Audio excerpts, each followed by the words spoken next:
The tray came back untouched again, and this time the doctor said she would not survive the week. Edmund Ashworth stood outside his mother's door with his hand pressed flat against the wood, listening for something, anything, a cough, a sigh, the small sound of a spoon against china. There was nothing. 11 days of nothing. He looked down at the tray the footman had just carried out, the soup gone cold and skinned over, the bread untorn, the wine glass still full to the same line it had been filled to that morning. Dr. Bennet stood beside him with his bag already closed, which told Edmund everything before the man opened his mouth. "She is not eating," Bennet said, as if Edmund did not already know this better than anyone alive. "Not a spoonful, not water unless I force the cup to her lips myself. Her pulse is weak. Her hands shake when she lifts them. Your Grace, I have seen women die of grief before, and I have seen them die of illness, and this is neither. This is refusal, and refusal left long enough becomes the same as both." Edmund did not answer right away. He was 34 years old and he had buried a father, and now it seemed he would bury a mother too, not from sickness, not from age, but from something he could not name and could not fight because it had no shape. You cannot fight a woman's silence. You cannot argue with an empty plate. "Has she said anything?" Edmund asked. "Anything at all?" Bennet hesitated, which was answer enough that there was something. "Agnes heard her say a few words last night, through the door. I do not know if they meant anything." "Tell me." "She said, 'Feed me something real, or don't feed me at all.'" Edmund turned the words over in his mind and found no door they opened. His mother had eaten at the finest tables in the country for 60 years. She had eaten in Paris and in Vienna. She had sent back dishes cooked by men trained under royal chefs, men who had spent decades learning how to make a single sauce taste like a memory of summer. What could she possibly mean by real? Everything in this house was real. The silver was real. The meat was real. The bread came from wheat grown on land that had belonged to his family since, before there was a king to answer to. He pushed open the door anyway, because a sun does not stand outside forever. The room was dim, curtains drawn against a sun his mother said hurt her eyes now, though Edmund suspected it was not the light she wished to avoid but the day itself, the reminder that time continued to move whether she ate or not. Eleanor Ashworth sat propped against pillows that seemed to swallow her, thinner than he had ever seen her, her hands folded on top of the blanket like two pale birds that had stopped flying. "Mother!" She turned her head slowly, and when her eyes found him, there was no anger in them, no despair either, only a tiredness so complete it frightened him more than any fever could have. "You brought the doctor again," she said. Her voice was a whisper of what it used to be, but the sharpness was still there, buried underneath. "He says you will not last the week." "Then he is a good doctor. He tells the truth even when it does no one any favors." "Mother, please, tell me what you want. Anything. Name it and I will have it brought from wherever it exists in the world." Eleanor looked at him for a long moment, and something moved behind her eyes, something that looked almost like pity, though whether it was pity for him or for herself he could not say. "That is the problem, Edmund. You would send a man across an ocean to bring me something, and it would arrive wrapped in silk, and it would still taste of nothing. You do not understand what I am asking for because you have never once in your life gone without." "Then teach me, tell me what it is." "I cannot teach a taste. Either the kitchen finds it or it does not." He left the room with those words circling in his skull like flies that would not settle. The kitchen, as if the answer were sitting somewhere among the pots and the flour sacks, waiting to be discovered by someone with the wit to look. Downstairs, the kitchen was a battlefield that had already lost its war. Mr. Whitlock, the head chef, stood at the great stone counter with his sleeves rolled, and his face the color of old ash, surrounded by dishes he had prepared and thrown away in the same hour. He had been the finest cook in 3 counties before he came to Ashworth House, trained in Paris, praised in newspapers. Edmund's father used to read aloud at dinner just to watch the man blush. Now he looked like something the years had finally caught up to. "I have tried everything, Your Grace," Whitlock said without looking up. "Consommé with truffle, roast pheasant with a wine reduction I spent 4 hours on, a custard so delicate my own hands shook lifting it from the oven. She sends it all back. She does not even taste it. The tray goes up and comes down the same as it went, only colder." "She said something about real food," Edmund said. "Do you know what she could mean?" Whitlock's jaw tightened. "I have made real food for 30 years, sir. There is no dish more real than a proper béarnaise made with butter churned this morning." Edmund did not argue, because there was nothing to argue with. Whitlock was not wrong, not by any measure that made sense in a house like this one. And yet his mother upstairs was starving herself to death rather than swallow a single spoonful of the finest cooking money could arrange. And somewhere in that contradiction was an answer nobody in this kitchen seemed able to reach. He was still standing there, turning the puzzle over with no new pieces to add to it, when the kitchen door swung open and a girl walked in carrying a basket of onions she had clearly not been asked to carry. She could not have been more than 19. Her dress was plain, patched at one elbow, her hair pulled back with a bit of string rather than a ribbon. She set the basket down near the pantry door and looked up to find the entire kitchen staring at her, and to her credit she did not flinch. "Who is this?" Edmund asked. "Myra Holloway," Whitlock said, not bothering to hide his impatience. "Kitchen girl. Started 3 weeks ago, filling in while Agnes's niece is out sick. She peels vegetables and scrubs pots, nothing more." "I can cook," Myra said, and the room went quiet in a different way than it had been quiet before, the quiet of people deciding whether to laugh or be offended. "You scrub pots," Whitlock said again, slower, as if she had not understood the first time. "I have watched you cook for 3 weeks," Myra said, "and I have listened to every tray come back down those stairs untouched. You are cooking for a duchess, sir, but maybe she is not hungry for a duchess's food anymore." The words landed in the kitchen like a dropped plate, sharp and impossible to take back. Whitlock's face went through several colors before settling on something dangerously close to fury, and Edmund could see the exact moment the chef opened his mouth to have the girl thrown out into the yard. But Edmund raised a hand before the words could come. "What do you mean by that?" he asked her. Myra looked at him, and there was no fear in her, only a kind of quiet certainty that made him wonder how long she had been waiting for someone to finally ask. "I mean, sir, that a person does not stop eating because the food is not good enough. A duchess like her has eaten better food than anyone alive. She stops eating when the food stops meaning anything, when it is only decoration on a plate. And you know how to fix that." She did not answer right away.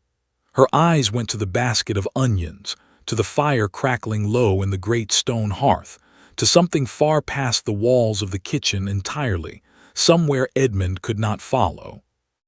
"I know what my mother used to make when there was nothing else in the house," she said finally. "When we had no money and no meat and barely any flour. I know what that food tastes like. I do not know if it is the kind of thing a duchess would want." Whitlock let out a short, hard laugh. "You want to feed the Dowager Duchess a poor girl's scraps." "I want to feed her something that was made with nothing to prove," Myra said, and did not look away from him when she said it. Edmund stood in the middle of the kitchen, between his exhausted chef and this stranger with flour, already dusted on her sleeves though she had touched no flour that day, and he thought of his mother's voice through the door, thin as paper, and the words she had left hanging in the dark like a door left open just wide enough to see through. "Feed me something real, or don't feed me at all." "Let her try," he said. Whitlock opened his mouth to protest, closed it, opened it again. "Your Grace, if this fails, and it will fail, the Duchess will have gone another day without food. Her strength cannot afford failed experiments. She has refused your finest work for 11 days, Edmund said, and though his voice was quiet, there was nothing in the room that could argue with it. I do not see what we have left to lose." He left the kitchen without waiting for an answer, because he did not trust himself to stay and watch the doubt on every face in that room, doubt he half shared himself. Upstairs, his mother lay in the dim light with her hands folded like two birds that had given up on flying, and somewhere below her, in a kitchen full of silver and imported spice, a girl with a patched dress and no formal training in the world was about to attempt what the finest chef in 3 counties could not. He did not know yet whether it would work. He only knew that for the first time in 11 days, something in the house had changed, and he could not decide if what he felt standing at the bottom of the stairs was hope or fear, because in that moment they felt exactly the same. Myra did not go to the pantry where the good flour was kept, the flour milled fine and white and shipped from a supplier 2 counties away. She walked past it entirely and stood instead at the small back shelf where the kitchen kept its plainest stores, the coarse oats, the last of the root vegetables, the bones set aside for stock that no one upstairs would ever be told about. Whitlock watched her from across the kitchen with his arms crossed, saying nothing, though the muscles in his jaw told a different story than his silence did. Lucy, the youngest of the kitchen maids, had stopped scrubbing her pot entirely and stood with her hands still wet, watching Myra the way a person watches something they are certain is about to go wrong. "You will need a fire that is not too hot," Myra said, mostly to herself, though Whitlock heard it and bristled. "I know how to build a fire, girl." "I did not say you did not. I said the fire cannot be too hot. This is not a dish you rush." She began with the bones, the ones nobody wanted, browning them slowly in a heavy pot with nothing but a little fat and patience, letting the smell rise up thick and low before adding water, an onion cut rough rather than fine, a few sprigs of something green she had pulled from the small kitchen garden herself without asking. Whitlock made a sound of disapproval at the roughness of her cuts, the lack of precision he had spent 30 years perfecting, but Myra did not stop, did not slow down to explain herself, only kept working with the same quiet certainty she had carried into the kitchen with her that morning. Edmund had not left. He told himself it was because a duke should oversee important matters in his own house, but the truth, if he was honest, was that he could not make himself walk away from the strange calm the girl carried with her, a calm that felt entirely out of place in a kitchen that had spent 11 days in a state of quiet panic. "Where did you learn this?" he asked her, standing near enough to watch but far enough not to be in her way. Myra did not look up from the pot. "My mother taught me. She did not have books or training. She had a stove and not much else, and 4 children who needed feeding most nights on very little." "And this dish, what is it?" "It does not have a fine name, sir. We just called it the Sunday pot, though it was not always made on Sundays. It was made whenever there was almost nothing left, and it needed to become something anyway." Whitlock, from across the kitchen, made a small noise that might have been a laugh if it had not been so bitter. "You want to serve the Dowager Duchess of Ashworth a pot of scraps." "I want to serve her food that was made with love instead of skill," Myra said, and this time there was an edge to her voice that had not been there before. "Skill she has had every day of her life. When was the last time anyone cooked for her because they cared whether she lived, and not because they were paid to?" Nobody in the kitchen answered that, because nobody could. The pot simmered through the afternoon, filling the kitchen with a smell that was nothing like the delicate perfumes Whitlock's dishes usually carried. No truffle, no fine wine reduction, nothing that announced itself as expensive. It smelled instead like something warm and plain and old, the kind of smell that did not ask to be admired, only to be trusted. While it simmered, Myra worked on the bread, and this was where Whitlock finally could not hold his tongue any longer. "You are not using the good flour." "No, sir." "Why not? We have flour milled finer than anything you would have had at home. It would make a better loaf." Myra paused with her hands still in the coarse dough, flecked with bits of grain that would never pass for refined. It would make a different loaf, not a better one. Fine flour makes soft bread that tastes of nothing but softness. This flour has weight to it. It tastes like it came from somewhere, from work, from a field that was not perfect. That is not how bread is judged, Whitlock said, but there was less certainty in his voice now than there had been an hour before. Maybe not by chefs, Myra said quietly, but I am not trying to feed a chef. She kneaded the dough with a rhythm that seemed almost like a private conversation between her hands and the bowl, and Edmund found himself watching the movement the way he might have watched a musician, though he could not have said why bread dough seemed worth that kind of attention.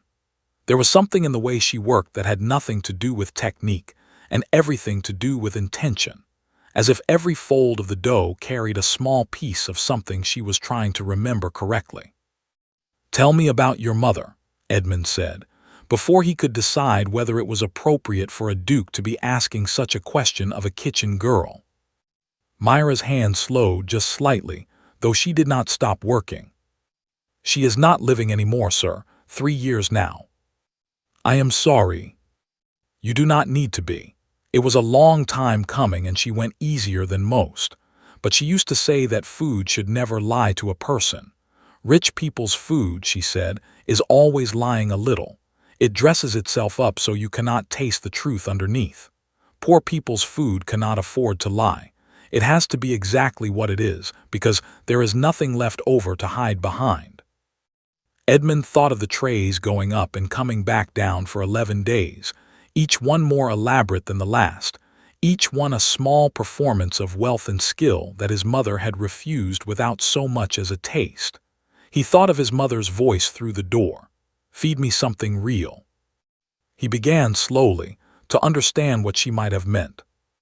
The stock simmered until the bones had given up everything they had to give, and Myra strained it through a cloth, tasting it once, adjusting nothing, tasting it again and nodding to herself in a way that suggested she had found what she was looking for. She added the root vegetables late, so they would not turn to mush, and a small handful of barley that Whitlock had assumed was only kept in the kitchen for the servants' own meals. "You are using servants' barley," he said, and this time there was something almost like wonder mixed in with his disapproval. "There is nothing wrong with servants' barley," Myra said. "It fills a person up. It is honest. That matters more to me than whether it came from the good sacks or not." Lucy, watching from the corner, finally spoke up for the first time since Myra had walked in that morning. "My grandmother used to make something like this, when the winters were bad and there was not much to go around."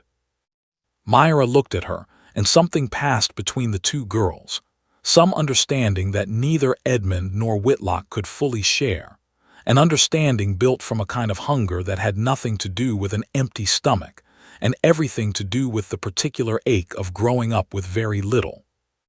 "That is exactly the point," Myra said. "This is not a dish for people with plenty. It is a dish for people who remember what it was like to have less, even if that memory is very old and very buried."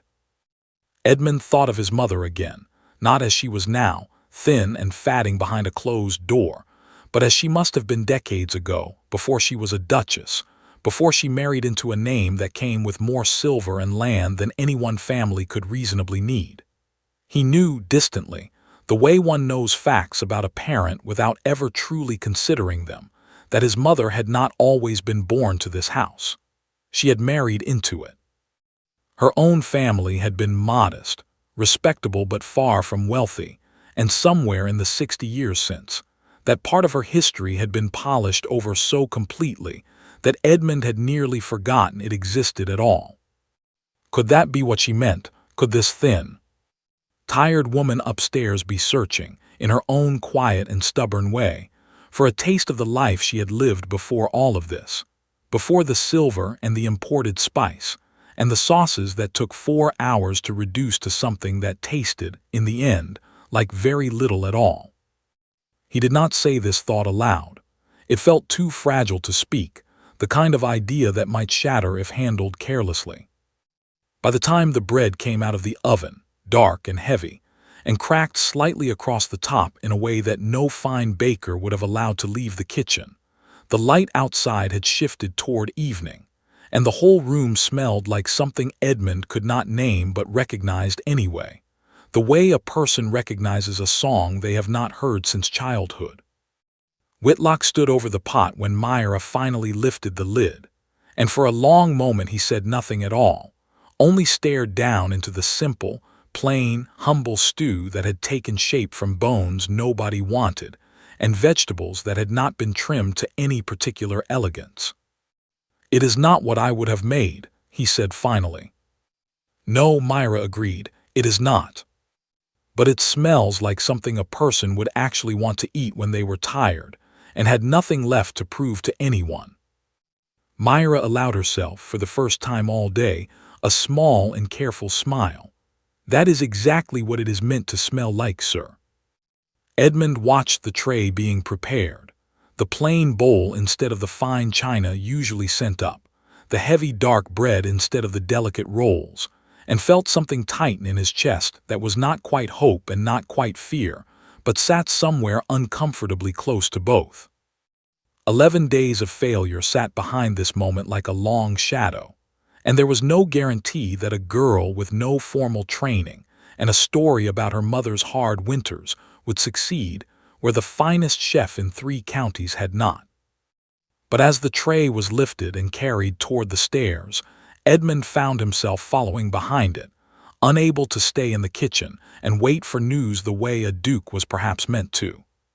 He wanted, more than he had wanted anything in 11 long days, to see his mother's face the moment that bowl was set in front of her.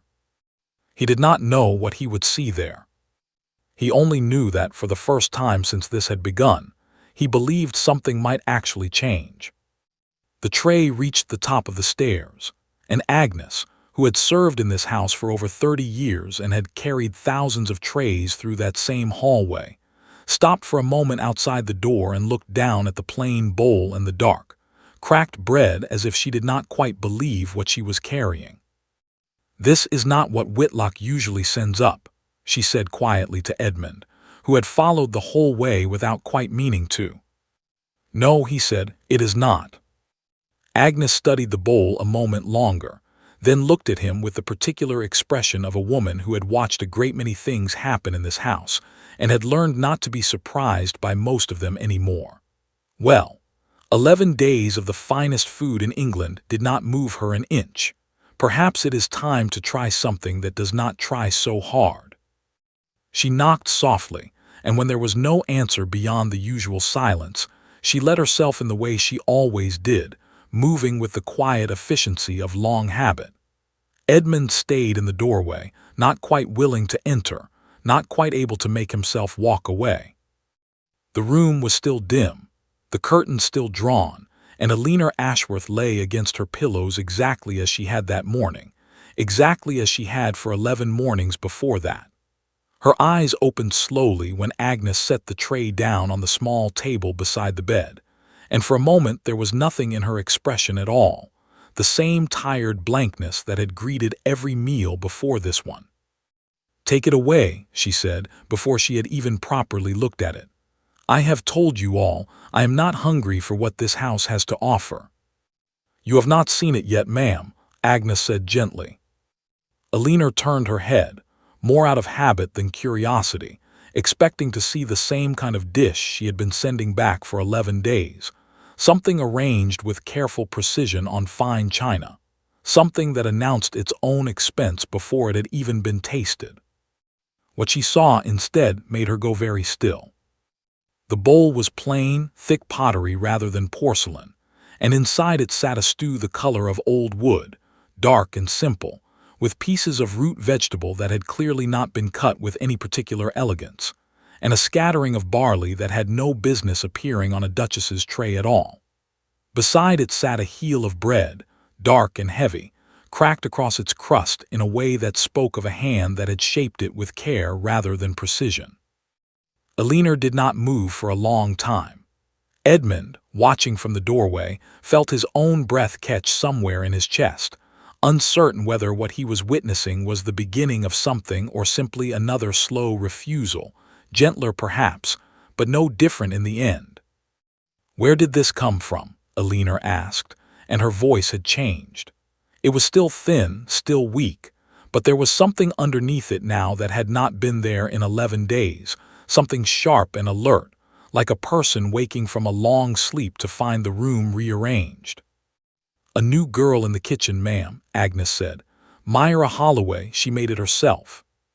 "Not Whitlock?" "No, ma'am." Alina's eyes did not leave the bowl. Her hand, thin and pale, moved toward it slowly, hovering for a moment above the spoon as if she were not entirely certain her fingers would still remember how to hold it after so many days of refusal. She lifted the spoon. Edmund realized he was holding his breath, and he made himself let it out slowly, silently, afraid that any sound at all might break whatever fragile thing was happening in that room. Agnes had gone very still beside the bed, her hands folded in front of her, watching with the same careful hope Edmund felt tightening in his own chest. Alina brought the spoon to her lips. For a moment nothing happened at all. She held the stew in her mouth without swallowing, her eyes closed, her face utterly still, and Edmund's heart sank with the certainty that this too was about to be sent away untouched, another failure to add to the 11 that had come before it. Then she swallowed, and she began to cry. It was not the kind of crying that comes with sound, not sobbing, not gasping, just a slow and steady fall of tears down a face that had not shown much of anything in 11 days, tears that came without any apparent effort to stop them, as if some door long locked had simply swung open on its own. "Ma'am," Agnes said, alarmed, moving closer. "Ma'am, are you unwell? Shall I call the doctor?" "No," Alina said, and her voice cracked on the word, thin and raw. "No, do not call anyone, just give me a moment."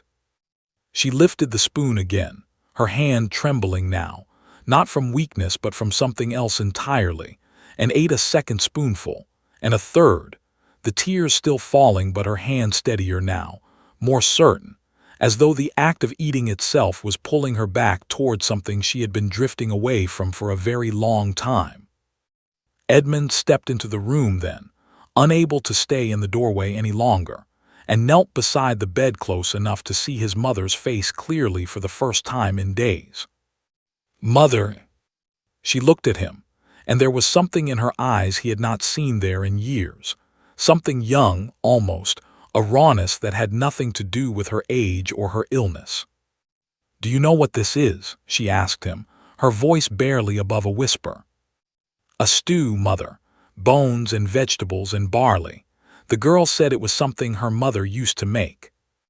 Alina laughed then, a small, broken sound that was not quite a laugh and not quite a sob, somewhere caught between the two. "My mother made this," she said. "Not this exact dish, but something like it. Something so close to it that for a moment, Edmund, for one moment, I was 7 years old again, sitting at a table with a cracked leg that my father never got around to fixing, and my mother was standing over a pot exactly like this one, telling my brothers to wait their turn." Edmund said nothing, because he did not know what to say, because in 34 years he had never once heard his mother speak of a childhood before the title, before the silver, before the house that had swallowed every ordinary thing she had once been. "I have not thought of that table in 40 years, Alina said, and her hand tightened around the spoon as if she were afraid it might be taken from her before she was finished. "We did not have much. My father worked land that was not his own. My mother made food from whatever we had left at the end of the week, and it was never fine. And it was never elegant, and I loved it more than anything I have eaten since the day I married your father." She ate another spoonful, slower now, savoring it in a way that had nothing to do with hunger and everything to do with memory. "Every dish this house has sent me in 11 days has been perfect," she said. "Perfectly seasoned, perfectly arranged, perfectly cooked by a man who trained for 30 years to make sure nothing ever tasted of anything but its own expense. And every single spoonful reminded me that I have spent 60 years eating food that tastes like nothing at all, because it was never made for me. It was made to prove something, to impress someone." to announce that this house could afford the finest ingredients in Europe. She looked down at the plain bowl in her lap, at the dark bread beside it, and something in her face settled. Some tension Edmund had not even realized was there finally beginning to loosen. "This was not made to impress anyone," she said quietly. "This was made the way my mother used to make things, because someone had to eat, and because love does not require anything more than a fire and a little patience." Edmund felt his own eyes sting, and he did not try very hard to stop it. "I did not know," he said. "I did not know any of this, about your mother, about the table with the cracked leg." "There is a great deal you do not know about me, Edmund," Elinor said, and there was no cruelty in it, only a tiredness that had finally found somewhere to rest. "There is a great deal I stopped telling anyone because it did not fit with who I was expected to be. A duchess does not speak of a father who worked another man's land. A duchess does not remember hunger, so I stopped remembering it. I buried it so deep I nearly forgot it was there at all." She ate the rest of the bowl slowly, methodically, and when it was finished, she tore a piece from the heavy bread and ate that too. And by the time the tray was empty, more color had come into her face than Edmund had seen there in weeks, perhaps longer. "Send the girl to me," Elinor said, setting the empty bowl aside with hands that were, for the first time in 11 days, entirely steady. "I would like to thank her myself." Agnes moved quickly toward the door, relief written plainly across her face, and Edmund remained kneeling beside the bed, looking at his mother in the dim light of a room that suddenly did not feel quite so much like a place people came to die. "You frightened me," he said quietly. 11 days, Mother. I thought I was going to lose you." "I know," Elinor said, and reached out to touch his hand, her fingers cool and thin but no longer trembling. "I am sorry for that. I did not mean to frighten you. I simply could not make myself swallow food that felt like it was lying to me. I did not have the words to explain it to anyone, not even to myself, until tonight." Downstairs in the kitchen, Myra was scrubbing the pot she had used, her sleeves still rolled, flour and broth dried onto her apron, when Agnes appeared in the doorway slightly out of breath and told her that the Dowager Duchess wished to see her. The whole kitchen went silent. Whitlock, who had said very little since the tray went up, set down the knife he had been using and turned to look at the girl with an expression that was no longer disapproval, though it was not quite warmth either. Something caught somewhere between the two, the look of a man recalculating everything he thought he understood about his profession. "She ate it," Whitlock said, not quite a question. "She ate every spoonful," Agnes said, "and then she cried and then she asked for the girl." Myra dried her hands slowly on her apron, and for the first time since she had walked into that kitchen with a basket of onions nobody had asked her to carry, something like nervousness crossed her face. "What do I say to her?" she asked, mostly to herself. Nobody in the kitchen had an answer for that, because none of them had ever imagined this particular moment might arrive. A poor cook's daughter being summoned upstairs to stand before a duchess who had refused every fine dish sent to her for 11 straight days, moved at last not by skill or expense, but by something far simpler and far harder to manufacture. She climbed the stairs slowly, Agnes leading the way, and Edmund watched from the top landing as the girl approached, still in her plain patched dress, still with flour dusted faintly on her sleeves. And he thought, not for the first time that evening, that he had never in his life witnessed anything quite like what had happened in that room tonight.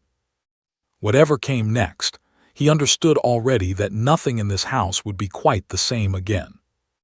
Myra stood at the threshold of the room, and for a moment she could not make herself step past it. She had spent 3 weeks in this house scrubbing pots and peeling vegetables in a kitchen below stairs where duchesses were spoken of but never seen. And now she was expected to walk into the private chamber of the woman herself, a woman whose life could not have been further from the small, cold rooms Myra had grown up in.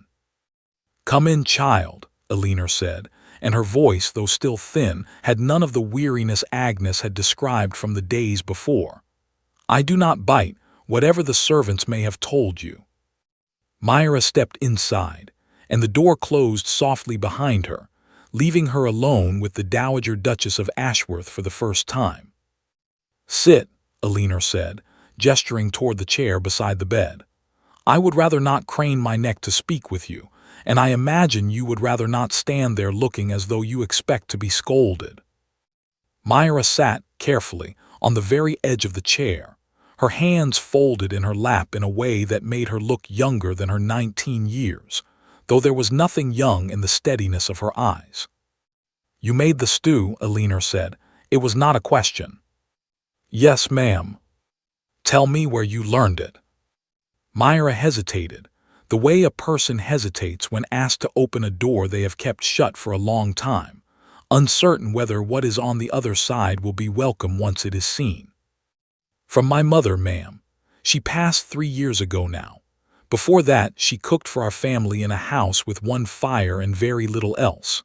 My father worked when there was work to be found, and some winters there was not much of it, and my mother made do with what we had, which was often not very much at all." "How many of you were there?" Elinor asked. "4 children, ma'am. I was the eldest girl. I learned to cook standing on a stool beside her because there was no one else young enough to mind the little ones while she worked, and she said I might as well make myself useful instead of simply watching." Elinor's eyes had not left the girl's face this entire time, and something in her expression had softened into a kind of recognition that had nothing to do with pity and everything to do with memory. "I stood on a stool exactly like that once," she said quietly. "My mother's kitchen was smaller than the pantry downstairs in this house, if you can imagine such a thing. We did not have 4 children in my family, only 3, but there were winters when 3 felt like a great many mouths to feed on very little." Myra looked up, surprised, the careful composure she had been holding since she entered the room slipping just slightly. "You, ma'am, I did not think." "No one thinks it," Elinor said, and there was a dry humor in her voice now, the first hint of the woman she must have been before illness and grief had worn her down to almost nothing. "I have spent 60 years making certain no one would think it. A duchess is not meant to remember hunger. She is meant to have been born knowing nothing but silver spoons and imported linen. It is a very convincing performance, if I do say so myself.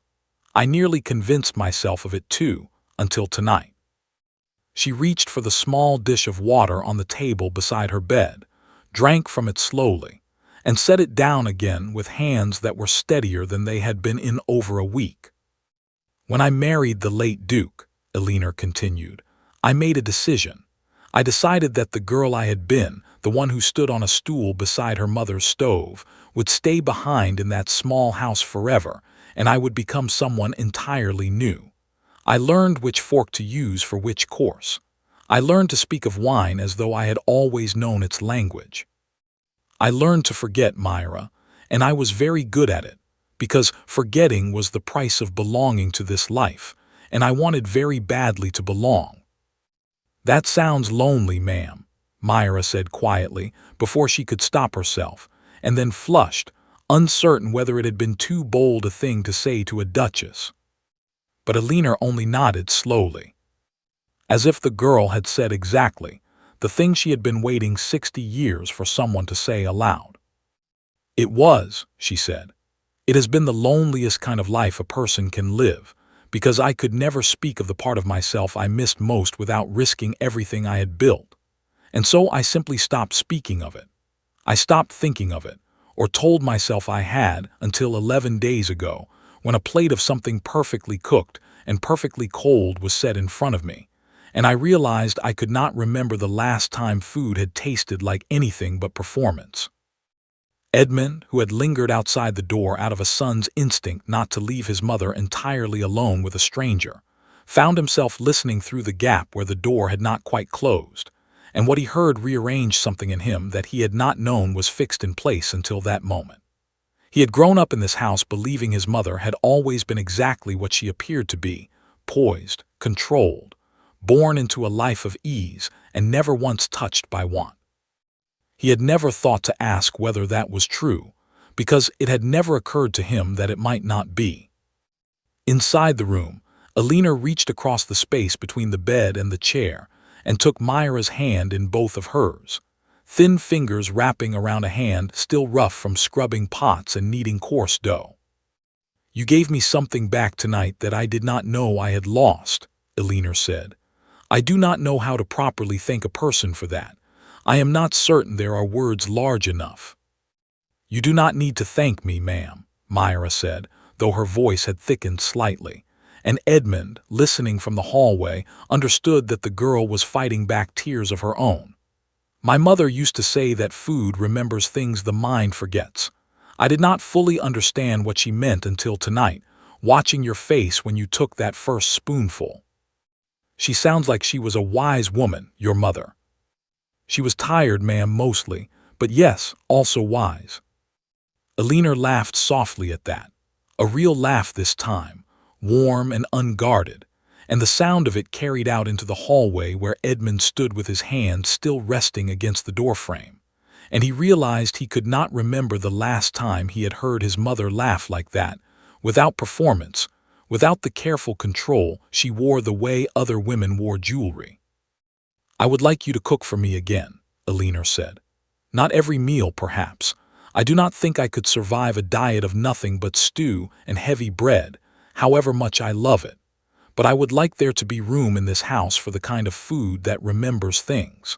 I do not want to spend whatever years I have left eating food that has forgotten where it came from, the way I very nearly forgot where I came from myself." "I would be honored, ma'am." "You will not be scrubbing pots any longer in any case," Alina said, with a firmness that suggested the matter was already settled in her mind. "I will speak with my son about it. A cook with your gift should not be peeling vegetables in a corner while another man takes the credit for whatever leaves this kitchen." Outside the door, Edmund found himself nodding along to words he had not been meant to hear, already turning over in his mind exactly what needed to change, not only for Myra, but for the whole distance that had grown, quietly and almost without his noticing, between the people who lived in this house and the people who kept it running. He thought of Whitlock downstairs, 30 years of skill and training suddenly overshadowed by a girl who had never set foot inside a proper kitchen school, and he understood that whatever came next would need to be handled with care, because there was no reason both could not have a place here, the precision of one and the honesty of the other, if only someone was willing to make room for both. He thought too of his mother's words through the door, days ago now, though it felt like a much longer stretch of time. "Feed me something real, or don't feed me at all." He understood now that she had not been speaking only of food. She had been speaking of a life that had grown so polished, so carefully arranged, that it had stopped feeling like a life at all, and had become instead something closer to a performance staged for an audience that no longer needed convincing.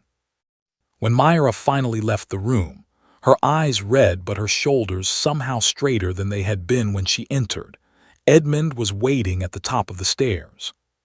"Thank you," he said simply, because he did not trust himself to find better words than that. "I did not do very much, Your Grace. I only cooked the way I know how to cook." "You did more than you understand," Edmund said. "You gave me my mother back. I do not know how a person repays a debt like that." Myra looked at him for a long moment, and there was something steady and clear-eyed in her expression that reminded him, oddly, of his mother's own gaze from years before illness had dimmed it. "You do not need to repay it, sir," she said. "Just do not let this house forget what tonight felt like. That is repayment enough." Edmund thought of that request for a long while after she had gone back down to the kitchen, and he found that he could not stop turning it over, could not stop wondering how many other things in this vast and carefully arranged house had, over the years, quietly forgotten what they were meant to feel like. He resolved, standing there at the top of the stairs with the sound of his mother's laughter still faintly audible through the door behind him, that he would not let this particular lesson slip away the way so many others in his family's long history seemed to have done. Whatever this house became from tonight forward, he intended for it to remember. By the end of the following week, Word of what had happened in the Dowager Duchess's chamber had traveled through every corner of Ashworth House, from the stables to the laundry rooms, and it had done so in the particular way that stories do in a house full of servants, growing a little in the telling each time it passed from one mouth to the next. By the time it reached the far edges of the estate, some versions claimed the Duchess had been on her deathbed and had risen from it entirely at the taste of a single spoonful, which was not quite true, though it was not entirely far from the truth either.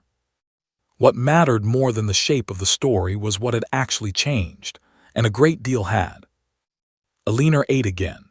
Not every meal was the plain, humble fare Myra had first carried up to her that evening, because even Elinor admitted, with the dry humor that had begun returning to her more each day, that a person could not live forever on stew and heavy bread without eventually longing for something else.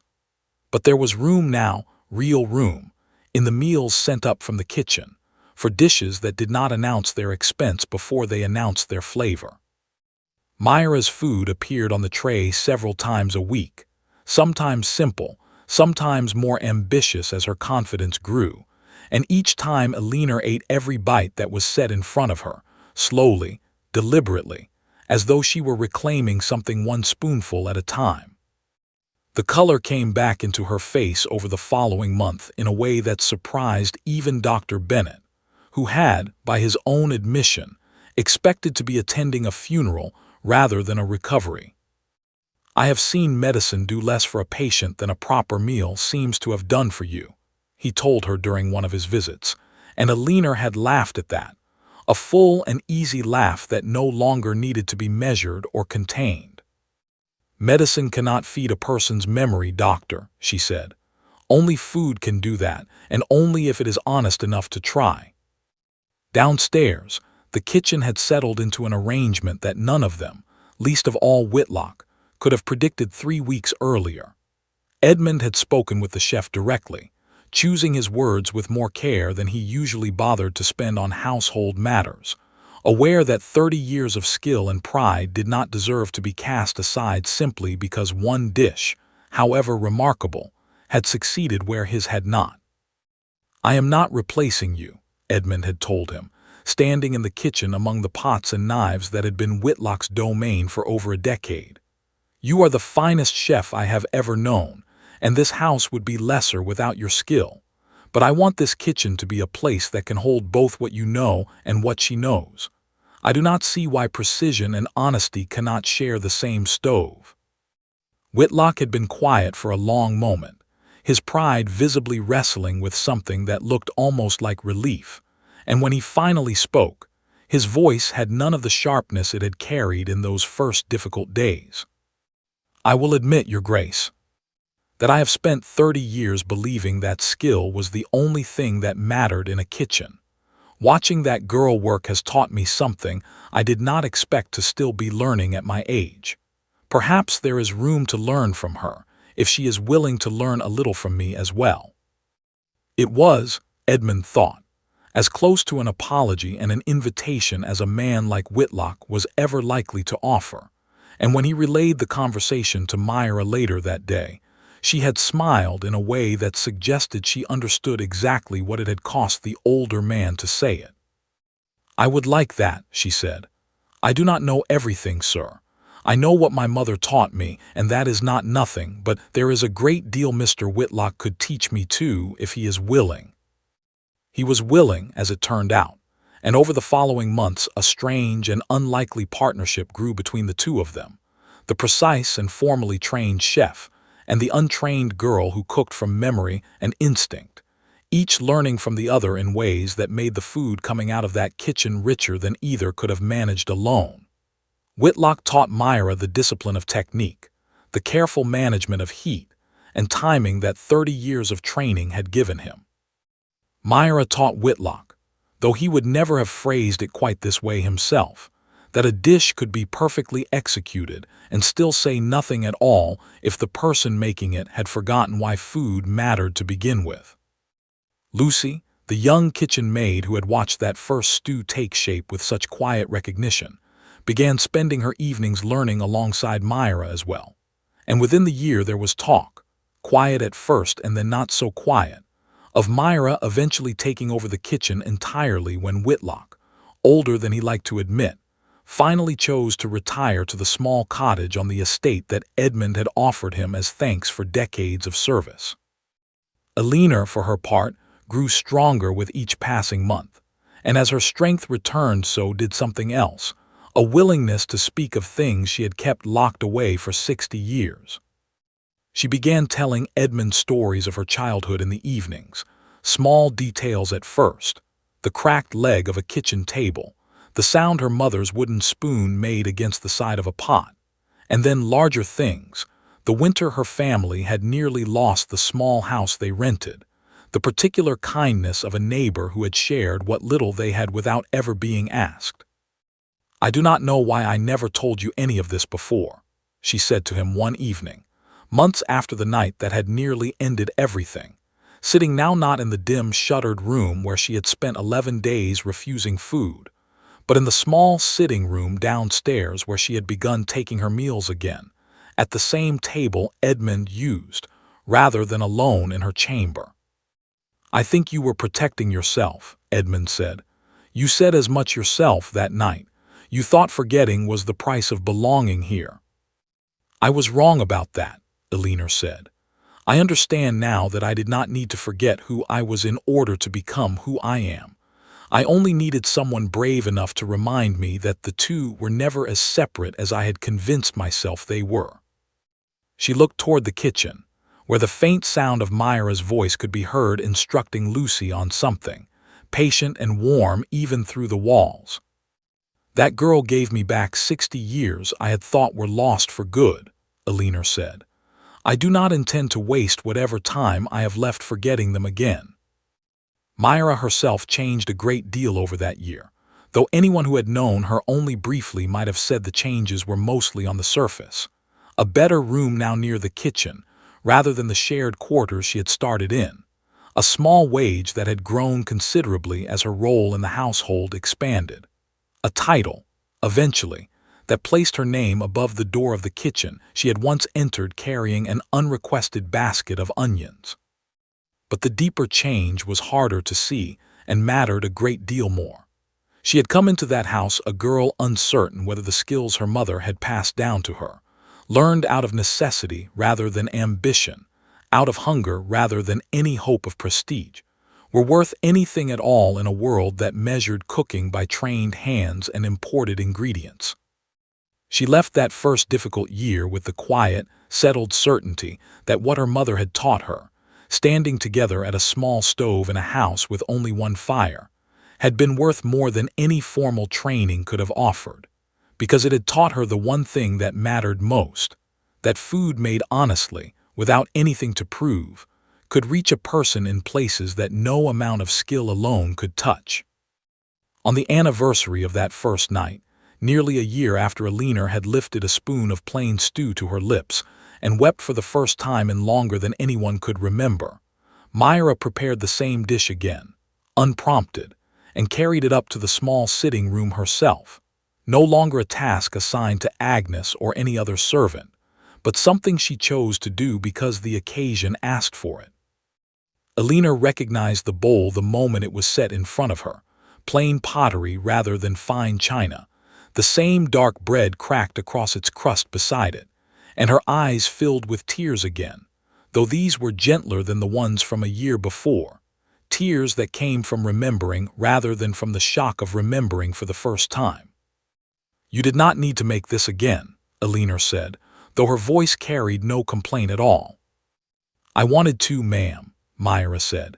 "Some things are worth returning to, so a person does not forget how far they have come from where they started." Eleanor lifted the spoon, tasted the stew, and closed her eyes, and for a moment the room was entirely quiet except for the soft sound of a fire crackling in the small hearth nearby. "It tastes exactly the same," she said finally, opening her eyes again.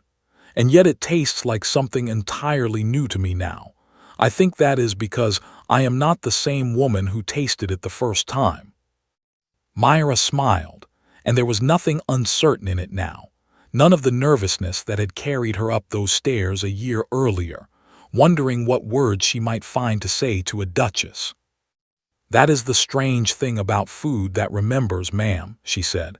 "It never changes, but the person eating it always does." Downstairs in the kitchen that had once belonged entirely to Whitlock, and now belonged, in every way that mattered, just as much to Myra, a small handwritten recipe hung on the wall above the great stone stove, the ink slightly faded now from a year of steam and heat, written in Myra's own careful hand for no reason beyond wanting it kept somewhere permanent, somewhere it would not be forgotten the way so much else in that house had once nearly been. It had no fine name. It had never needed one. Beneath the short list of simple ingredients, bones, root vegetables, barley, a little patience, Myra had written only a single line, the same words her mother had said to her more times than she could count, standing together at their own small stove in a house with only one fire, and never enough of anything except the certainty that love did not require abundance to be real. Feed them something true, and they will always come back for more. Whitlock, passing through the kitchen most mornings even after his retirement to check on the young cook he had come, against every expectation, to respect deeply, would sometimes pause in front of that small piece of paper on the wall and read it again, though he had long since memorized every word of it. And in the great house above, where a duchess who had once nearly starved herself rather than swallow another perfectly arranged lie now ate her meals with an appetite that had returned in full, and a duke who had once believed he understood everything about the woman who raised him now understood, at last, how much he had never known, the kitchen below stairs continued its quiet, steady work, filling the halls each evening with the smell of something honest, something plain, something that had never once needed to prove itself to be exactly what it was. It was enough simply to be real.